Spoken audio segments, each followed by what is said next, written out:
લોકસભા ચૂંટણીને લઈને દેશભરમાં માહોલ જામ્યો છે તો રાજકીય પક્ષોએ પોતાના પ્રચાર પ્રસાર શરૂઆત કરી દીધી છે। લોકસભા ચૂંટણીને લઈને ભારતીય જનતા પાર્ટીએ ઉત્તર ગુજરાત ઝોનની સોશિયલ મીડિયા ટીમની બેઠક અમદાવાદના બોડકદેવમાં મળી હતી।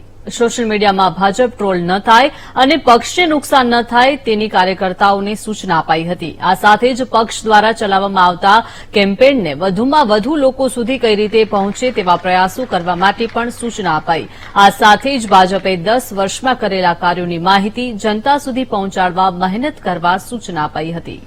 મુખ્યમંત્રીના સ્વાગતને આપણે કાર્યવાહી બધી વસ્તુઓને લઈ અને અમે લોકો સુધી અમારા ભારતીય જનતા પાર્ટીના કેમ્પેન અને મોદી સાહેબના વિકાસની વાત લોકો સુધી પહોંચાડવા માંગતા હોઈએ છીએ અને એના માટે અમે સોશિયલ મીડિયાનો ઉપયોગ કરી અને વધારેમાં વધારે લોકો સુધી આ વાત એ લોકો સુધી પહોંચે એના માટે અમે ચિંતા કરતા હોઈએ છીએ। એ ચિંતા કરવા માટે ખાસ કરીને કાર્યકર્તાઓને અધ્યક્ષશ્રી અને માનનીય મુખ્યમંત્રીશ્રીનું માર્ગદર્શન મળે, એમના દ્વારા એમને કંઈક નવી વાત જાણવા મળે એ વિષય હેતુથી અમે આજે આ બેઠક ઓર્ગેનાઇઝ કરી હતી। એ પહેલેથી એવું નક્કી જ કરવામાં આવેલું કે દરેક આખા ગુજરાતમાં 4 ઝોન પ્રમાણે અમે 4 બેઠક કરીશું।